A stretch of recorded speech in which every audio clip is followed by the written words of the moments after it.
Hi, I'm Jonathan Mays, Editor-in-Chief of Restaurant Business, and welcome to 3 Questions with Michelle Korsmo. Michelle, how are you doing? I'm great, Jonathan. How are you? Good. That's not one of the questions, technically. It's good. We don't want to burn one question. Yeah, no, How are you? that would be bad journalism on my part. So, all right. So, what do you think of as right now as the biggest challenge facing the restaurant industry today? You know, we do survey work at the National Restaurant Association on a regular basis to see what our members are talking about, and what consistently shows up is workforce. Everybody is always worried about how can they attract the best workers. What's been great is the sense of whether or not we have enough people applying for jobs seems to be a little less important than it has been in recent past. So people are starting to see more people coming into the workplace, but there's no doubt competing for the best workers is top of mind for all of our members. Okay. So now what do you see of as the biggest opportunity for restaurant operators today? There's no question that technology is where the opportunity lies. And one of the things that I'm talking about during our keynote address is the importance of finding that right balance with technology in your restaurant that allows you to create a high-tech, high-touch solution.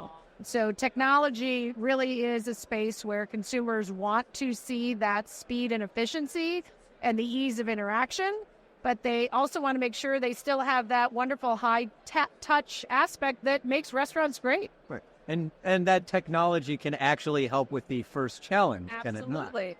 Technology is really interesting in the ways that it can be deployed to help our staffs really understand what's going on with the customers and create that great experience. So if the technology takes working out some of the problems on the back end in ordering, in food preparation, then it allows the workforce that's there, the team that's there on the ground of the restaurant to really think about those customers. Mm-hmm.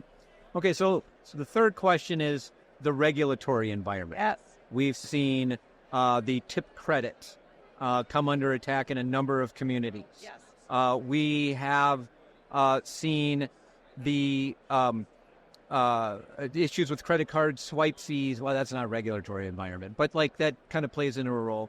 Well, what's going on in California right now? Yeah. What's going on with the wages and the franchising sector? I mean, how is the association dealing with these issues? And how public policy issues are really intense right now in the restaurant industry space. So you touched on the regulatory aspect. You also touched on what's happening legislatively, both at the federal level and at the state level.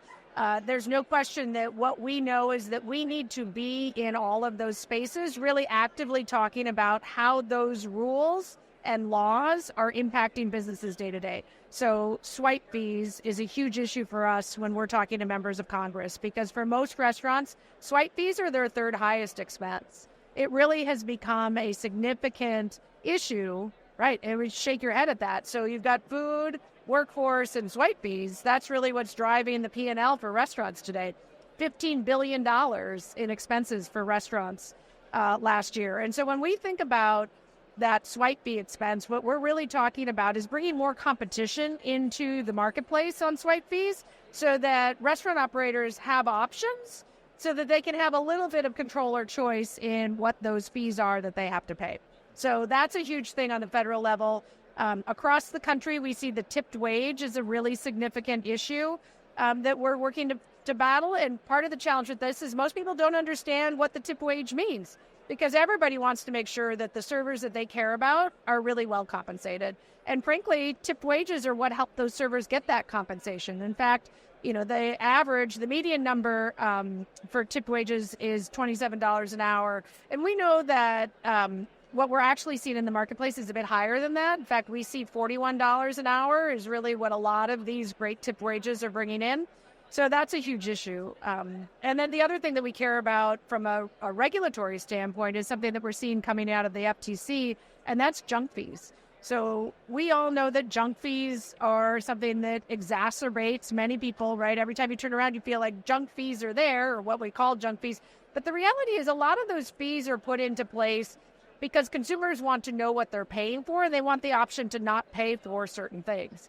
And we believe that while there have been challenges of some people putting fees on that don't seem to have a lot of clarity to them, there's a lot of really important fees that exist in the restaurant industry that allow for the customers that want some particular service, like large parties or delivery, to pay fees for that, where you're not having to increase the price for everyone in order to increase or manage the increased expense of those large parties or the delivery costs. And many of those fees are the result of regulatory action. Many of those fees are the result, which is what's ironic always about the advocacy work we do, is the regulatory action often causes unintended consequences, like having to have extra fees. And then regulators want to come in by layering on another regulation on top of that to try to fix the problem that, frankly, they created. Right. But I mean, and then the thing that you bring up with the tip credit, and a lot of these issues is probably the penultimate challenge to me in the industry is all of these costs are increasing. Yeah. So you've got wage rates continue to increase, particularly if you operate in California, for instance. Yes. You have insurance costs for a lot of operators and I've talked to operators whose insurance rates have doubled, which is insane. And you've got credit card swipe fees. Everything is increasing. And as a result of this, restaurants have to raise their prices to the consumer. And now guess what's happening? They're going to Walmart.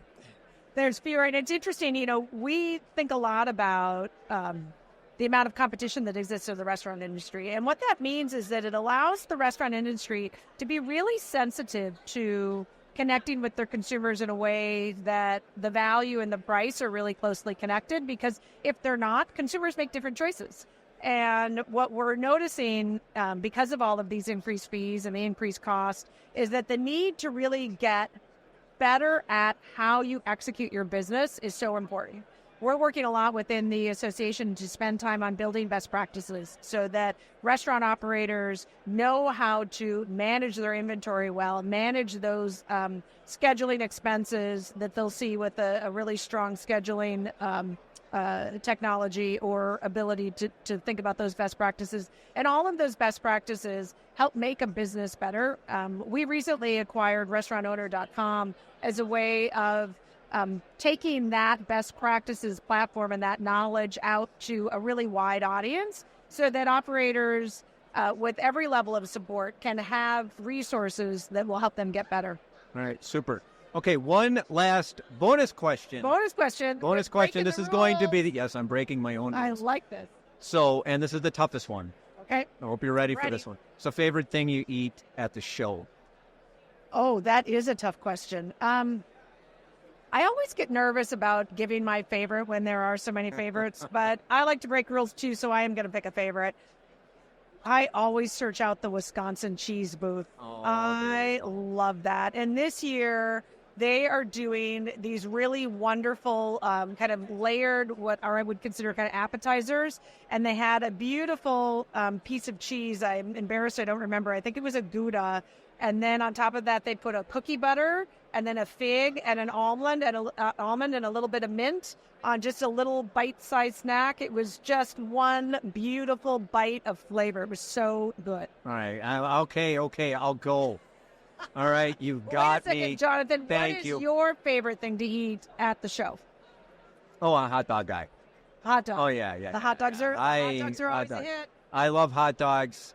I was just talking to Scott Redler, and we are waxing poetic about the beauty of the hot dog. The beauty of the hot dog. It is a great meal. It is. It's everything you want. It's right there in your hand. Sure. Satisfying. Mm-hmm. It's a high ROI. Love it. Return on investment. They're cheap, they're easy to make, and they're delicious. They're delicious. Satisfying. It's a whole meal right there. I agree. The hot dog is a beautiful thing. That's right. Yeah. And there's nothing wrong with Wisconsin cheese. Midwest represent. No, there's nothing wrong. That's right. That's right. Cheese. Upper Midwest folks are better. Jonathan's saying this because Jonathan and I are both Upper Midwest folks. That's right. So we have a little bias.